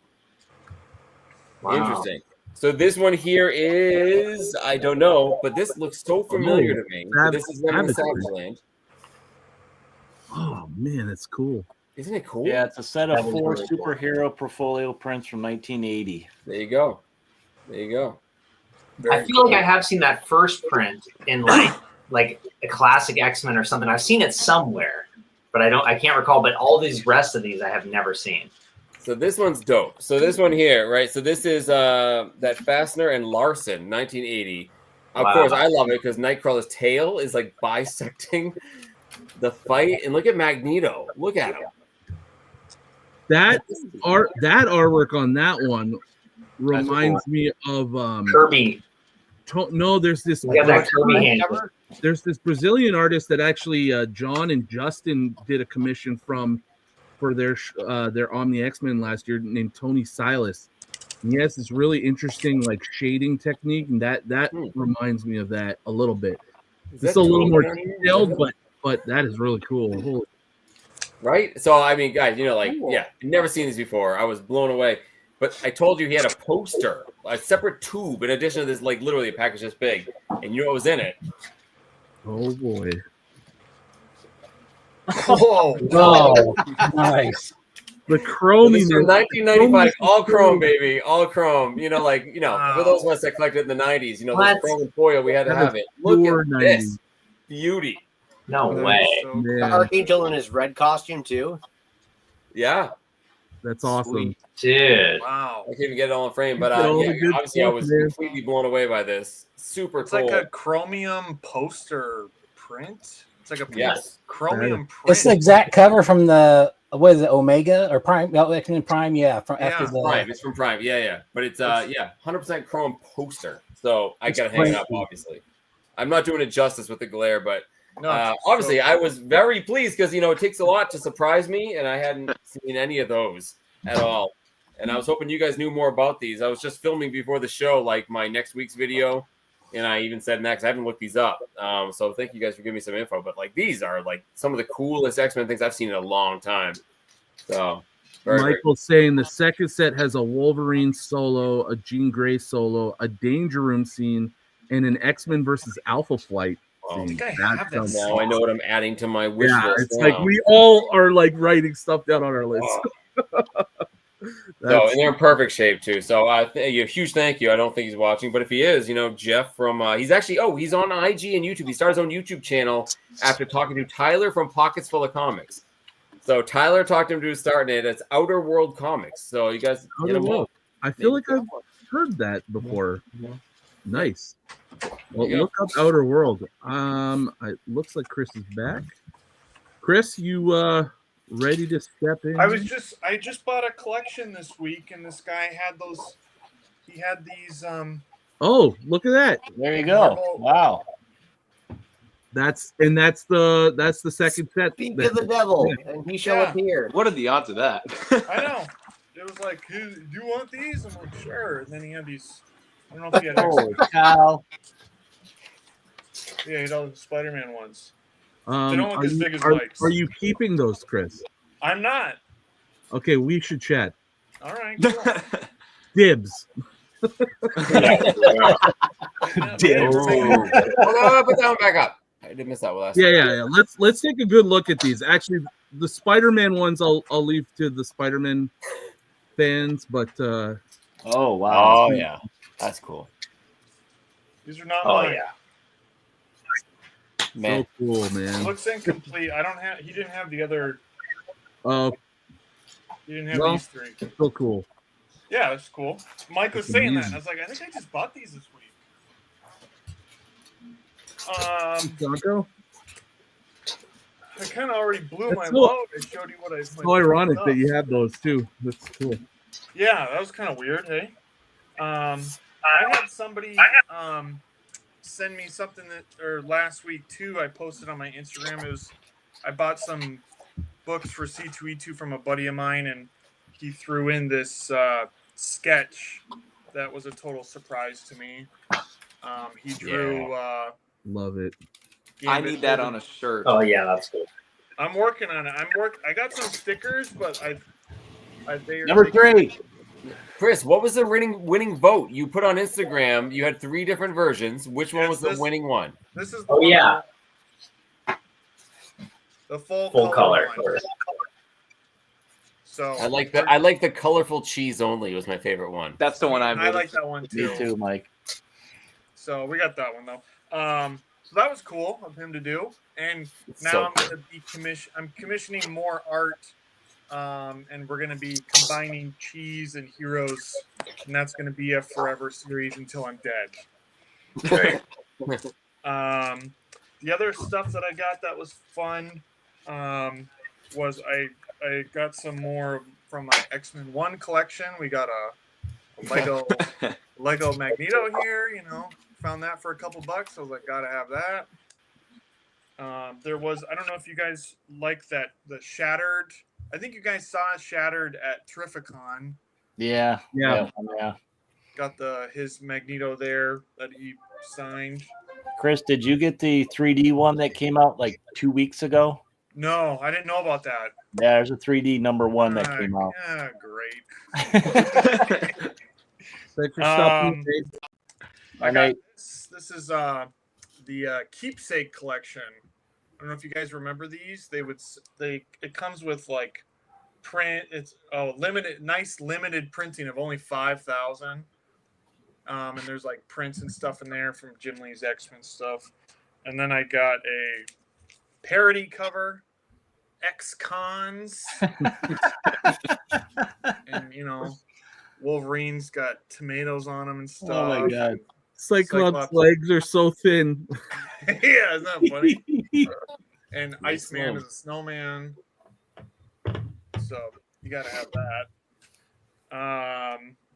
And then there was this one I got from Tom Whalen. I don't know if you guys know him or his artwork. Oh, I've seen those. Those are so good. This was on his page, and he signed it there, which was cool. This one, you know, these are all small ones, like just, you know, a couple bucks. Oh, yeah. Legion of Monsters, put this out on Halloween. Put that out in October, you know. And then the stuff that I gotten that was big was I bought these for my birthday, and I got a sealed box of the cards there. Colossus is very excited. Love it. So that's sealed. I may do maybe a box break. I got a second box. Ooh. Maybe do a box break because they're signed Jim Lee cards, but somebody told me it's like 1 in 5,000 or something, or there was only 5,000. So they printed a lot of those cards. And then the big one, we broke a box last Christmas, and no ciggies. This is the big one. You ready? This looks perverted, but it's not. Okay? I was just gonna say, you leaned back and you said, "This is." Oh yeah. Got the big one. I love those artisan editions. So cool, man. Those are awesome. And this thing is gorgeous, man. Oh, I can't do this. You know, it's beautiful. That's my favorite Colossus drawing right there. Is it really? Yeah. There we go. Whoa. Yeah, I love seeing all the little whiteouts and tape and what's that right there? Channel strike on Colossus' channel right now. You gotta screenshot my screen real quick. I get his. Oh, look at Wolverine. It's gorgeous, and you get to see all of his line work, and you know, it's just beautiful. For anybody that's a fan of, I got that cover too. Yeah, anybody that's a fan of artwork, any of those books are excellent. I gotta get one of those too. Damn. And then he's got for Colossus too. He's got in the very back. He's got the art for the cards. The cards, yeah. Okay. Oh That's man. cool. So in the very back, he's got some pages of just the cards. You know, I was trying to find. There's a foldout page of X-Men 1. I was just talking to Rohan from Absolute Game of Nerds about those because we found a guy who has a bunch of them on Comic Art Fans. He has the actual original art. It's like, oh, so cool. Oh wait, here it is. Here it is. Here's my boy. Whoa. Well, you just pause on Storm there for a minute. Oh yeah, so cool. Over the shoulder. Jeez. Don't rip it. That's not above the bed. Yeah, I'm trying to talk her into it. Yeah. Instead of most people do a mirror, you're just doing that. Yeah. Yeah. Do that, X-Men 1. Now I'm ready to go. So that, and then I have kind of like my Claremont pile. I'm trying to trim down. I'm thinking about cracking. I mean, I'll take Council's opinion on this. I have a couple of his biggest books. I have in slabs, but I'm thinking about maybe cracking them out. Have Claremont sign them. So let's let the chat vote. Should I crack these slabs? Oh. Or should I leave them? What do you think? To re-slab or just to keep them raw? I would probably keep them raw. No. And these are just out of your collection. This is PC stuff. I'm not reselling these. I got them raw. Want to trade? And like, it's already been like slabbed, right? I mean, it's already been pressed. I mean, if you keep those slabs in a box anyways. Yep. And you really like signatures, then I don't see why not, right? But if you like, and I feel like that's the grade where you're not really risking too much because it just looks like a nice, it just looks like a really well presenting raw comic with a signature, and you don't have to. Yeah. And then you also don't have to worry about handling it too much. You get a little ding; it's really not going to affect the grade, So. Yeah. And if you're ever selling them, if you're ever selling them in the future, let's say, I would say that the price of that book, you'll recoup the price that you're losing for cracking them on having a signature on them. You know what I mean? So yeah, and I mean I would keep like the you keep the label. Yeah, you throw that in the back of the bag. Yeah, that just gives you more more I don't know. It's not like you need more books to have them signed, but I really do like that idea. Because my biggest ones of his are slabbed. And I'm like, gosh. I hear you. Slab, but I don't like signatures, so. Yeah. So it really depends on you loving signatures for sure. That's. Yeah. And I don't really care about the slabs. This one, like this book I won in a giveaway, so I don't have anything into this. This was free. Perfect. Even better, right? So. My take is I would keep the 94 slab because the 7 is a respectable grade on that book. It's a dark cover. It's hard to get a better grade. And it's not a good cover. It has a cool custom label that you can't get again. It has a custom label. But the other ones I'd You think so? Yeah. That one I'd keep, though. I mean, like, it's not... I know, the custom label, right? And the colors. I was thinking the same thing. If you keep one, keep the 94. What up, Dave? Okay. It's X-rated night on I'd crack the slabs and just keep them raw and not have them signed. That's how I operate. There you go.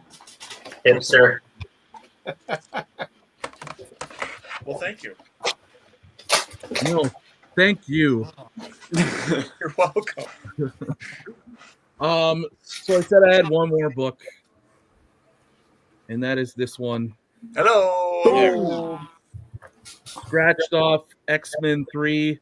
So nice story, and I will have a video, so please watch the video too. Someone who watches the channel, who watches every video, comments on every video I do. He's reached out to me in the past, but he's looking to get rid of some of his books. He's looking for trades, and he offered me a trade on this. Which was super reasonable and great to work with on it.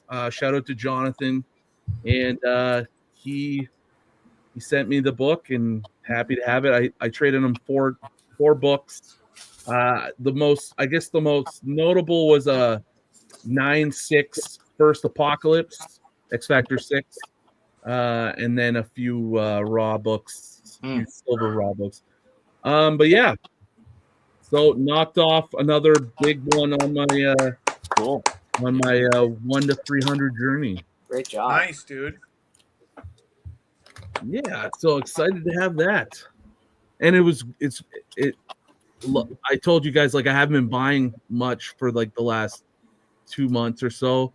So getting a big book through a trade was a really nice I can't stay out of those dollar bins. Scratching the itch, right? So all right, guys. Well, good show. Good to hang out and look at some great stuff. I got a stressful day at work tomorrow, so I think I'm gonna call it here. But before we go, I always like to give you guys a chance to let us know and let everybody watching know what's coming up on the channel or just in your life. You know, maybe you bought a new lawnmower and you're really looking forward to. It is spring for anyone in the more southern states, I guess. Yeah, just whatever's going on. Give us an update. Let's just kind of maybe go in order. Troy, what's going on with you? So this coming Saturday, I'm gonna be at Mile High Comics in Denver. Cool. I'm gonna try to remember to actually take video this time. I didn't last time I went, which is terrible. And beyond that, I'm getting ready to go this July to Austria. Debating whether or not we're going to try to do like a GoFundMe to help cover. If nobody knows, my wife is extremely good at roller derby. She's on Team Texas here. She's on Dallas Triple D. She's on like 4 or 5 teams. Fuego Latinos, who she's going with. And they have to cover all their own expenses, like plane tickets, hotel room, all that. Oh. And they're representing, there's 3 teams from the U.S. going.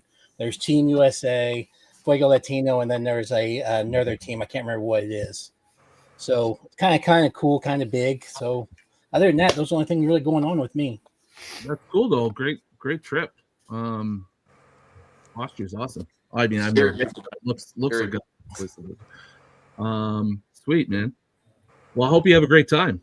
And I hope it all goes well. Good luck to your wife in all her games or matches. I don't know, whatever they call it. Derbies. Chris, signatures. I know you got lots of signatures coming up, but what else? Yeah, I know. I was like, do I really want to be box wheels guy at the show? But I guess I'm going to be. Do it. Yeah. You're going to be this guy right here. Right here. I'm going to be the guy. So I'm either going to be hunched over like, hey, Mr. Claremont, I've got this many for you. So, yeah, I got C2E2 next week, which is cool. I'm bringing my wife, and she's very excited because she's going to meet the Lord of the Rings cast. She's a big Lord of the Rings freak. So, and she's dragging me along. So, woe me, I have to go to C2E2. Oh, sweet, Troy. That's awesome, dude. She's going to get one big poster signed by all of them. But anyways, yeah, Thursday live sales on Instagram. The show this week, and then the week after that, it'll be a Tuesday show, but it's going to be a full Japanese show with a bunch of Japanese X-Men. You guys there.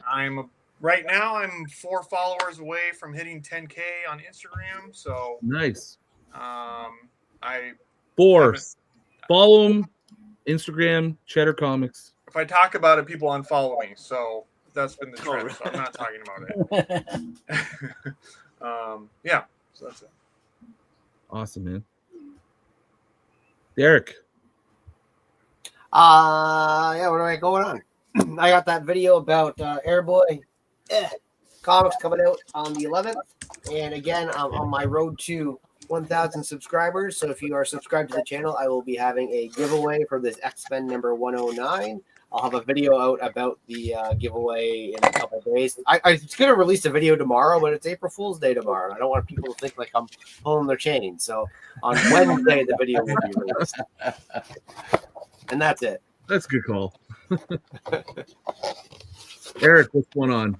Well, yesterday I actually had my live Sunday show off, which if you guys haven't watched it, go check it out. I unveiled a new game. I know some of you guys know I like to do games on the show to help generate talk and conversation, not only in my panels, but in the chat. Other than that, though, it's I have some dollar die videos coming. I actually have a video coming that I don't know how I did this still. I went to 2 different small shows in the same day that I still have to release. And then, like Chris said, C2E2 is coming up. So I'm trying to get ready for that. I can't believe it's only a week away, and I feel I'm so not ready.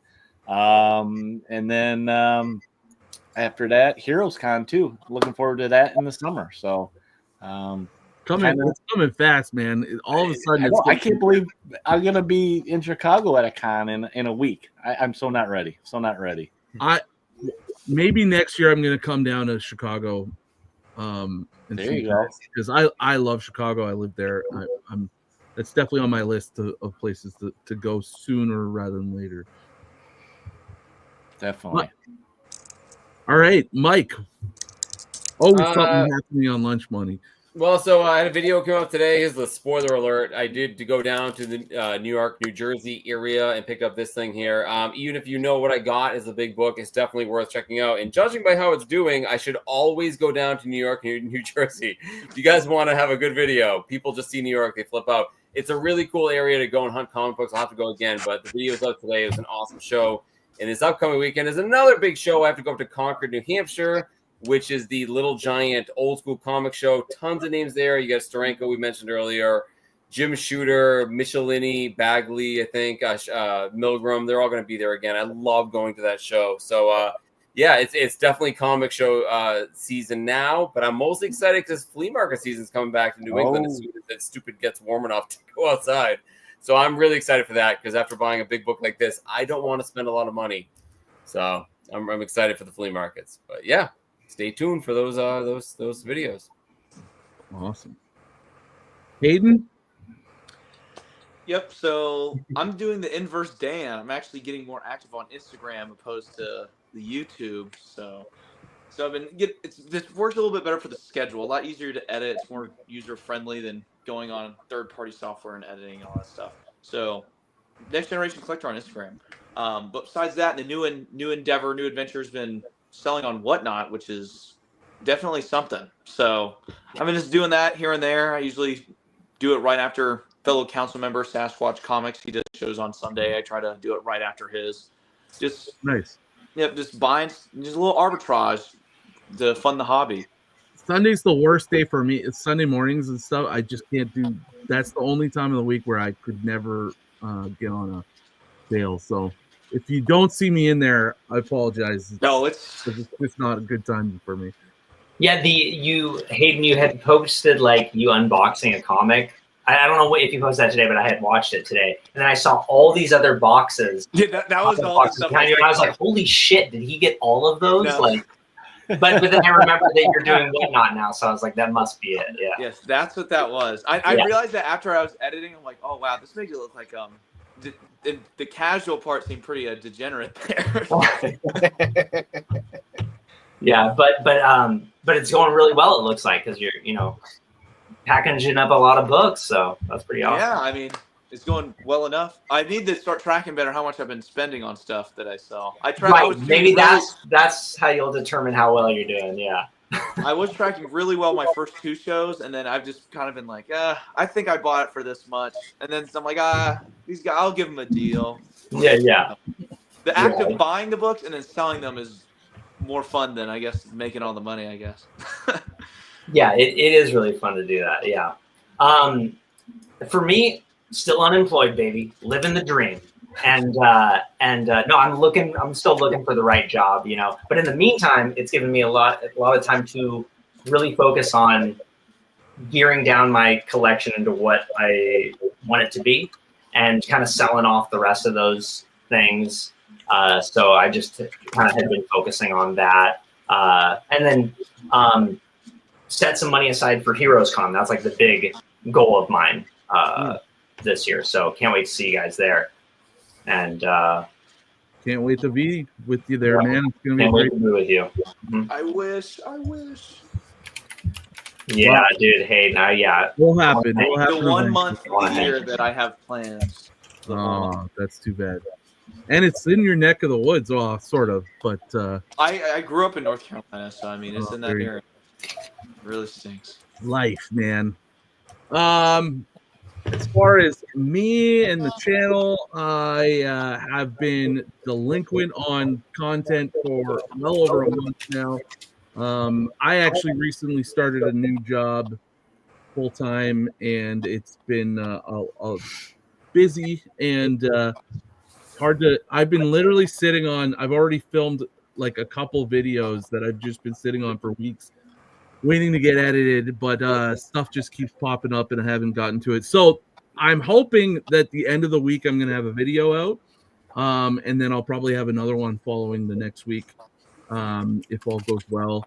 And so keep an eye out for that. My first piece of original art and some other buys, some smaller buys but fun that I got from Pockets Full of Comics. So those will be my next two videos. And then looking down the line towards the end of the month, the council will be back on Friday, April 25th. We have a special episode. I gave these guys some homework. This is not only an update for everybody watching, but also a little nudge, a little reminder to the guys on the council that they have some homework to do, and that is that I asked these guys to come up with their own original X-Men or mutant character, and we're gonna do a presentation episode. We're all gonna Teach. I'm ready. Teach. Present our characters, original name, power set, all that stuff. A little bit of a backstory, whatever. But it should be a really fun council. We have to draw them, right? Like it was just describing. You can do. I gave you guys the option to do whatever you want to do to present them. You just the basic requirements are, like I said, a name, some kind of power set, and a bit of a backstory, how they kind of fit into the X-Men universe. Ryan, I'm so ready. I'm so jazzed. You just stepped into my junior year high school. Beyond that, visual aids and all that stuff are up to you. Just so you guys know, the code name Rub and Smell has already been taken. The power of rub and smell. Just wear your uniform next time. That's all you got to do. Hoping to have a nice big episode there on the 25th, right here on my channel. So that is it for this. I don't have my gavel handy, so I declare this meeting adjourned. And thanks to everybody in the chat.